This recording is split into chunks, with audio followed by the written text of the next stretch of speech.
situation in Algeria has caused British Prime Minister David Cameron to indefinitely postpone his much-anticipated speech on the UK's status within the EU.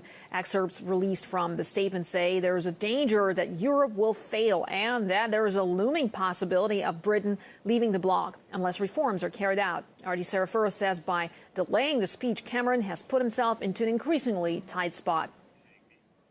This long-awaited for speech has now been put back. The Prime Minister saying that this is due to the ongoing crisis at the Algerian gas plant. Now, obviously, we've seen the situation there developing and the Prime Minister saying that it's a very dangerous, very fluid situation. But I think the Prime Minister really, in this circumstance, has set himself up for a fall, really. He's left himself wide open to the criticism here. We saw this speech arranged for right back last year, around June time. It's been put back 4 times already for various different reasons. At one point, the Prime Minister having joked, comparing the speech to tantric sex, saying, if you know, it will be better when it actually comes.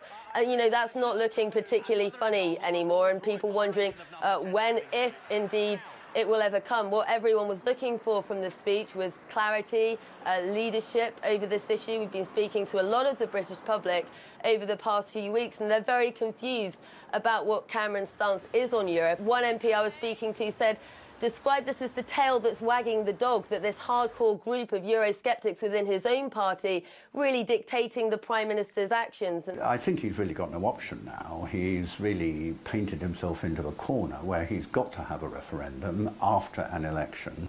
And he will try, as skillful politician as he is, to paper over the cracks, to give a bit to them and a bit to them, and say that we now are looking for Europe to make a response to our proper request. David Cameron, as Prime Minister, he's definitely in a tight spot right now. He's not looking particularly strong. He's not looking like he's led the way. And so, you know, he is in a lot of trouble here. We've seen the speech delayed once again, so the uncertainty continues, I'm afraid.